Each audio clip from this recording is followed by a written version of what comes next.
안녕하십니까. 1월 30일 화요일 OBS 뉴스 오늘 출발합니다. 1타 시사 최재성 전 청와대 정무수석과 함께합니다. 어서 오십시오. 안녕하세요. 네. 자, 22대 국회의원 선거가 70여일 앞으로 다가왔습니다. 총선 승리를 향한 여야의 젠걸음 속 공천을 둘러싼 갈등이 커지고 있는데요. 정당별로 좀 따져보겠습니다. 자, 먼저 국민의힘인데 국민의힘은 민주당의 주류 세력인 소위 86세대를 겨냥한 출마 선언이 잇따르고 있습니다. 자, 86그룹을 겨냥한 출마 선언, 한동훈표 전면전이 과연 현실화되는가?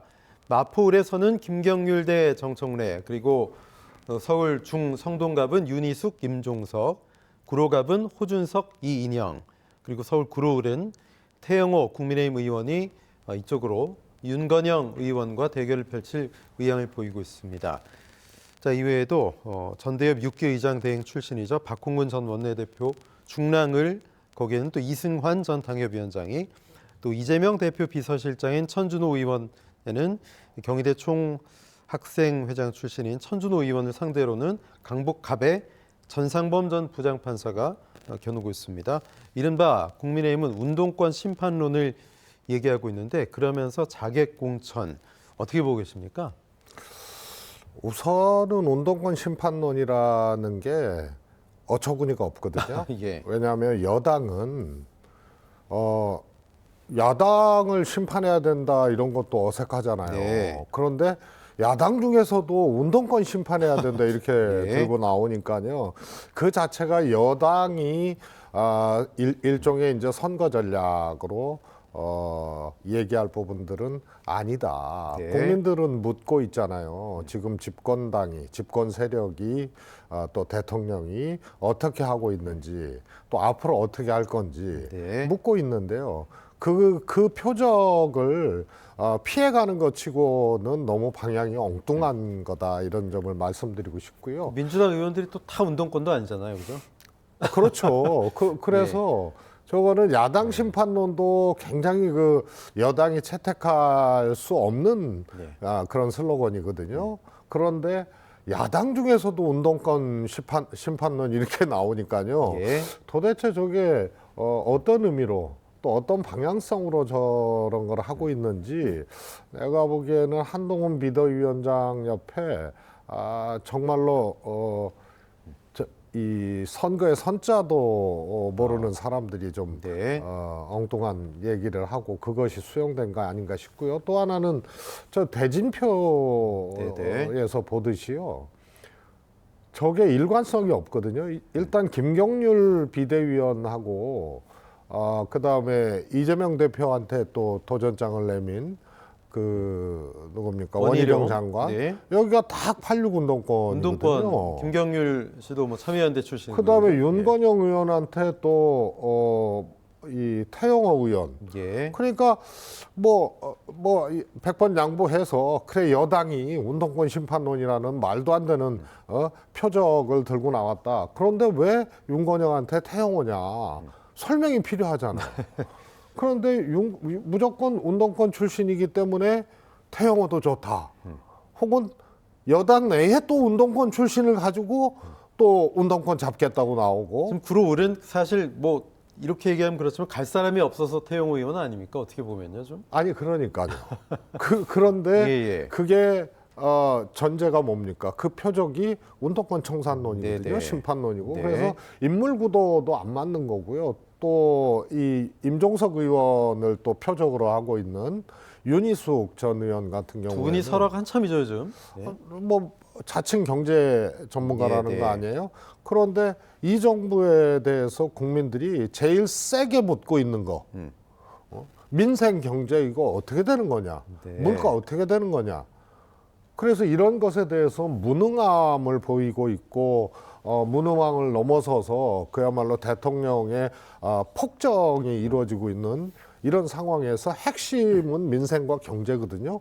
그런데 KDI 출신 한 명 됐다가 운동권, 경제도 모르는 운동권, 윤희숙이 누가 살리겠습니까 하고 네. 갖다 놓으면 국민들은 이 정부의 민생과 경제에 대해서 묻고 있는데 야당이 경제를 모르고 이 운동권이 경제를 망쳤으니까 윤희숙이 살릴 수 있는 거 아닙니까? 이렇게 갖다 붙이면 제가 보기에는 도망가고 피해가는 길 치고는 너무 조금 황당한 방향 설정이다 이렇게 봅니다. 그럼에도 불구하고 한동훈 비대위원장의 소위 운동권 직격은 계속되고 있는데 그러면서 하는 말이 제 손으로 돈 한 번 벌어본 적이 없는 이들이 어떻게 경제를 알겠느냐. 운동권 심판론을 특별히 프레임으로 만들면서 이렇게 파고드는 이유가 뭐라고 보세요? 제가 보기에는요 매우 근시안적이고 그런 것도 저는 윤석열 대통령 스타일이라고 봐요. 윤석열 대통령이 소위 말해서 이념의 시대는 끝났다고 얘기를 하고 국민 통합을 얘기해야 될 대통령께서 네. 이념을 앞세워야 된다라고 강조를 하셨잖아요. 그러니까 또 여당에서는 또 그거에 또 장단 맞춰가지고 전부 돌격대가 돼가지고 이념의 시대로 그냥 대통령 발로 그냥 들어가 버린 거거든요. 그래서 그게 바로 저는 윤석열 대통령 스타일이라고 보고요. 검사 출신들이 경제를 얘기하고 뭐 이랬을 때 경제 아느냐. 윤석열 대통령의 후보 시절에 그랬잖아요. 아, 수사를 많이 해봤기 때문에. 또 금융 파트에 또 이복현 원장이라든가 이런 분들을 인사를 하니까 똑같은 논리. 금융권 수사라든가 이런 것을 많이 해봤기 때문에 다 알고 있다. 이런 거하고 똑같은 논리입니다. 그래서 스스로들의 이 뭐랄까 이 핸디캡 이런 것을 오히려 거꾸로 갖다가 저렇게 갖다 붙이는 것도 딱 윤석열 대통령 스타일인데요. 저런 걸로는 성공할 수가 없어요. 그럼에도 불구하고 이 운동권 심판론이 국민의힘 내에서도 어떤 공천 과정에서 갈등의 불씨가 될 수도 있을 듯합니다. 자, 일단 권오현 전 대통령실 행정관은 총선을 준비하고 있던 예비 후보입니다. 중구 성동갑 국민의힘 예비 후보로 뛰려고 하고 있는데 윤희숙 전 의원을 소위 한 비대위원장이 띄우는 듯한 그런 모양새가 나오면서 당내 기득권, 8090 젊은 정치인 기회를 뺏는 것 같아 많이 허탈하다 이렇게 얘기하고 있는데 윤희숙 전 의원은 아니 나는 통화도 해본 적이 없고 뭐 태어나서 한동안 한 번도 본 적이 없는데 무슨 사천이냐 이렇게 이야기를 하고 있습니다. 자, 뭐 이철규 인재영입 위원장과 의사소통만 했다 이렇게 얘기하고 있는데 어떻게 보십니까? 우선은 개인적으로 아느냐 모르느냐가 사천이 아니고요. 당마다 그 당의 공천 기준이나 시스템이 있을 거 아닙니까? 네. 국민의힘은 그 시스템 자체가 뭐 하루아침에도 규칙을 바꾸고 뭐 그러는 정당이니까 뭐 당대표 선거 때도 선출 룰을 바꿔버렸잖아요.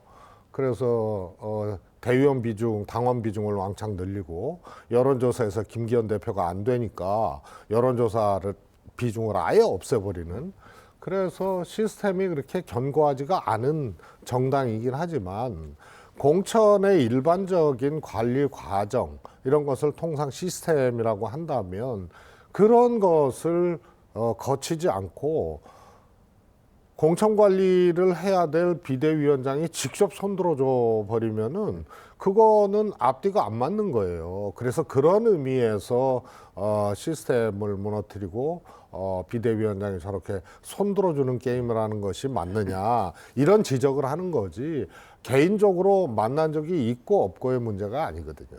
네, 손을 들어주면서도 시스템에 의한 공천이 될 것이다. 어떻게 보면 좀 말이 안 맞는 것 같은 그런 모습이 말이 안 맞는 보이고요. 거죠. 네, 그렇군요. 자, 한편 민주당은 이 공천을 앞두고 소위 친문대 친명 어떤 문명 대전의 서막이 열렸다 이런 관측도 나오고 있습니다. 자, 친문계의 강병원 재선 의원이 강북을에서 김우영 강원도당 위원장 친명으로 분류되는 분과 공천 경쟁, 안산 상록갑은 삼선의 법무장관 출신의 전해철 의원, 양문석 전 통영 고성 지역위원장 방통위에 있었던 분이죠. 이분과 공천 경쟁 친명입니다. 인천 서울은 신동근 모경종, 금천은 한정우 조상호, 하남은 박경미 전 대변인, 민병선 전 선대위 대변인 이렇게 친문대 친명 어떻게 보면 소리 없는 전쟁을 벌이고 있는데 소위 비명계 현역 의원들이 있는 지역구에 친명계의 자객 출마 이런 프레임이라고 보면은 맞는 겁니까? 어떻게 보세요? 저는 저것이 의도됐던 의도되지 않았던, 그러니까 어디선가 기획을 해서 이쪽에 가서 출마해라라고 소위 말해서 교통정리. 자객을 보내는 예. 이런 것이 기획이 됐든 안 됐든 눈에 그렇게 보이잖아요. 네네. 그런데 저게 선거에 도움이 되느냐, 본선이죠. 총선 네. 승리에 도움이 되느냐 그러면은 뭐 하여튼 그것이 100% 동의할 수는 없어도 친명 반명 이것이 이제 통합을 저해하고 그동안 여러 가지 이제 문제와 분란을 낳았던 과정들 아니에요. 그 네. 프레임에 딱 맞아떨어지는 거예요. 그런데 저 표에서만 지적을 하자면 제가 보기에는 김우영이라든가 양문석이라든가 이건 징계 대상이거든요. 그리고 양문석 위원장은 아마 당원권정지 3개월을 받았다가 이제 곧 해제될 거예요. 네. 뭐냐면은 지역위원장이잖아요. 그 지역을 버리고 그냥 마음대로 반명 지역에 갔단 말이에요. 지난번에 여기서 낙선했죠, 그렇죠? 통영 그렇습니다. 고성에서. 예. 그 김우영 위원장도 강릉으로 갔다가 거기서 당과 아무런 협의도 없이 그냥 강병원 의원 잡겠다고 간 거거든요. 그런데 뭘 기대하고 있느냐? 소위 말해서 경선을 하게 되면 소위 말해서 이 친명 강성 지지자들 표, 권리당원 표, 사실 이것이 일거에 확보가 되는 거거든요. 네. 그래서 저거는 지역위원회를 임의로 위원장이 임의로 버리고 나와버린 거 있잖아요. 이런 것에 대해서는 문책을 해야 될 사안입니다. 예. 그다음에 모경종 차장 같은 경우에는 이재명 대표 수행했던 차장 아니에요, 비서실. 네, 그렇죠. 그러니까 저거는 이재명 대표의 허락 없이 출마할 수 있겠느냐 이런 이제 의문을 낳을 수밖에 없는 거기 때문에 네. 자객 출마라는 강성 지지자의 표를 얻고 경선을 하더라도 일거에 뒤집어 버릴 수가 있다. 현역 의원을 반명 현역 의원을 예. 이런 이제 일종의 자객 출마라는 그 프레임에 딱 걸려드는 거예요. 네. 저럴 때 이제 당 대표나 당 지도부에서 일종의 이제 정무적 조치들을 해서 예. 그 통합을 저해하거나 분란의 씨앗이 되는 저런 것에 대해서 조정하고 통제할 수 있는 기능들이 작동이 돼야 되는데 예. 특히 모경종 후보는 이제 35살이란 말이에요. 네. 그런데 당대표 밀착 수행을 했던 예. 비서실 차장이고 그런데 그냥 나가겠어요? 이런 네. 이제 의심을 할 수밖에 없는 그래서 아주 안 좋은 프레임에 예. 스스로들 빨려 들어가고 후보자들이야 이제 그런 친명 지지자들의 표를 등에 업고 네. 현역 의원을 한번 꺾어보겠다 경선에서 이런 예. 생각으로 가지만 당에서 아무런 정무적 조치들이 없다는 것이 예. 매우 불안하고 걱정스럽죠. 네. 안산 상록갑의 전해철 의원은 행안부 전 장관이죠. 법무부 장관에서 지금 정정을 해드리겠습니다.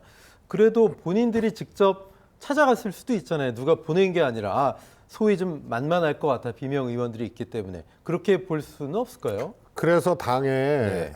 정무적 기능이 작동을 해야 되거든요. 예. 예를 들어서 이제 정봉주 의원 같은 경우도 반명 박용진 의원의 아주 자객 출마의 대표적 지역처럼 돼버렸거든요. 네. 그게 당에 무슨 도움이 돼요. 그러면 정무적 기능을 작동을 해서 조정을 한다든가 예. 이런 걸 해줘야 돼요.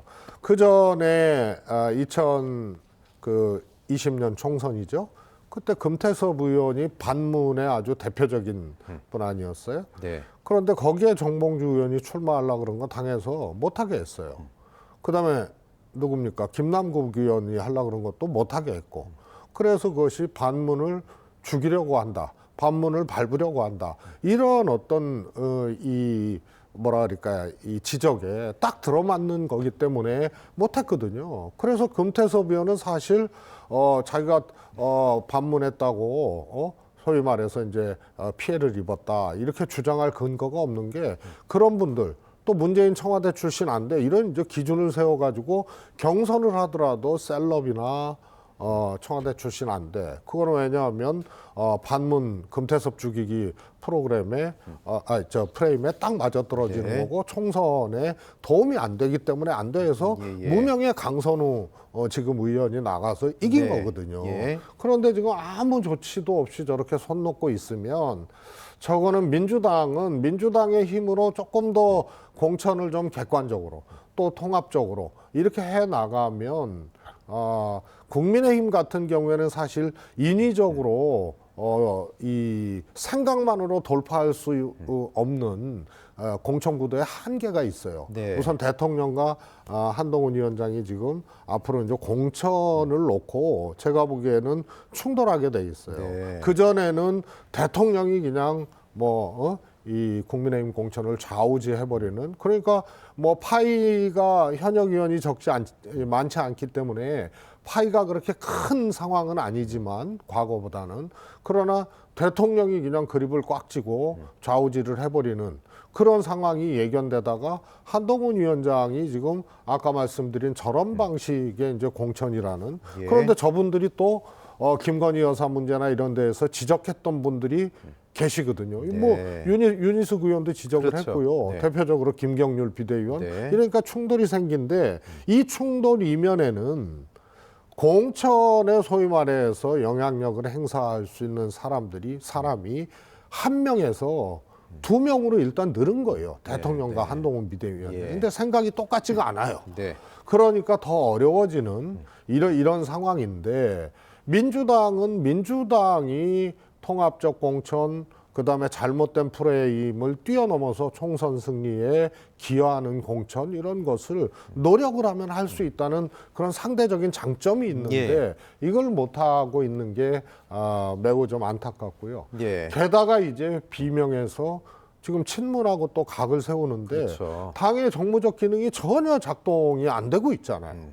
이런 게 할 수 있는 것을 못하고 있기 때문에 더 안타깝고 네. 걱정이 되는 거죠. 지금 뭐 선거제 갖고 소위 친명 그룹 내에서도 파열음이 좀 있습니다. 뭐 병립형 회기 이 문제에 대해서 찬반이 나뉘고 있는데 이수진 의원은 정권 무력화 현실적 최선에 대한 병립형, 정청래 의원은 비례제 문제 전 당원 투표를 하자. 이에 반해 김두관 의원은 병립형 야권 비례 몇 석은 뭐 우리 당 몇 석 늘겠지만 전체 민주 진보 개혁 진영 손해다. 이탄희 의원은 계속 병립형 퇴행 악수다 주장하고 있었죠. 근데 한친명 의원은 의총에서도 다 이재명 대표 눈치만 본다는 거예요. 어떻게 보십니까? 사실은 저 문제도 플러스 알파까지는 못 가도 네. 마이너스 되지 않게 할 수 있거든요. 그런데 무슨 연유에선지 소위 말해서 병립형 회기를 먼저 꺼냈거든요. 네네. 대표하고 예. 지도부에서.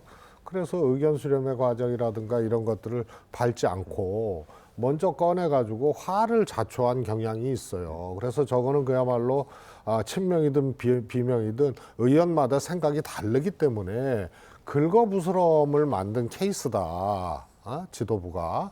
그래서 저런 것들이 이제 안타깝다는 거예요. 네. 당내 분열이 뭐 촉발된 어떻게 보면 시발점이 바로 그 병립형 회기 문제 아니었나. 그래서 이제 네. 옳고 그름, 예. 시시비비는 주장하는 사람의 시각에 따라서 갈릴 수가 있잖아요. 예.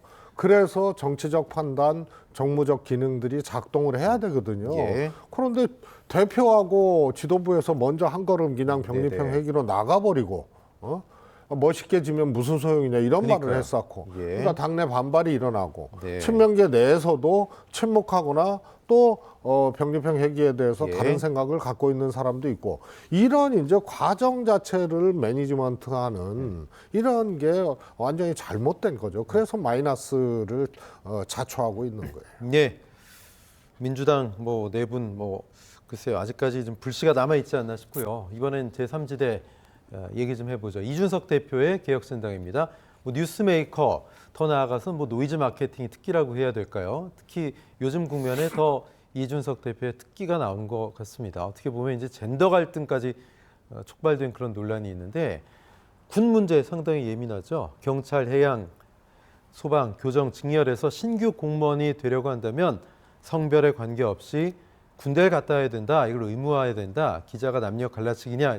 어떤 부분이 갈라치기냐? 오히려 이렇게 얘기를 하고 왜 여성들 군대 얘기만 나오면 젠더 갈등의 시각으로 바라보느냐? 이렇게 얘기하고 있는데 일각에선 20대 남성 비례한 표를 더 받으려고 하는 게 아니냐? 이런 좀 시각이 있어요. 어떻게 보세요? 뭐 그런 전략적인 의도가 있을 수도 있지만 네. 사실은 이준석 대표의 어떻게 보면 지론처럼 된 거거든요. 예. 근데 저게 이제 옳으냐 그르냐의 문제는 뭐 저는 동의할 수 없는 개인적으로 부분들이라고 보는데 그러나 신당을 창당하고 선거 마케팅에서 정책 마케팅으로는 이득이 된다고 이제 생각을 하는 거죠. 차별은 확실히 시킬 수 있으니까. 그렇습니다. 네. 뿐만 아니라 좀 또 아쉽죠. 저런 문제는 오히려 모병제 검토라든가 이런 거하고 같이 좀 맞물리면서 좀 바라봐야 될 문제를 그래서 오히려 젠더 화합형 이슈가 될 수가 있는데 예. 저거만 달랑 떨어뜨려서 하니까 네. 갈라치기처럼 보여지는 거죠. 예. 또 지금 지하철 65세 이상 노인들 무임승차 관련돼서 이거 없애겠다고 하니까 김호일 대한노인회장과 이준석 전 대표가 뭐 라디오 프로그램에서 토론까지 하지 않았습니까? 그러면서 무임승차 비율이 제일 높은 지역이 경마장역이다 이렇게 얘기하면서 시끄러웠는데 이 문제는 어떻게 보세요? 저는 이준석 대표 의견에 동의하는 분들이 상당히 있거든요. 네. 특히 이제 젊은 세대들 상당히 네. 있고요. 뭐 중년층도 상당히 있어요. 그런데 저게 이제 왜 근시안적이냐? 일종의 이 노인들의 이제 교통 편의를 조금 더 보편화하겠다 그래서 지하철이 없는 지역은 어떻게 할 거냐.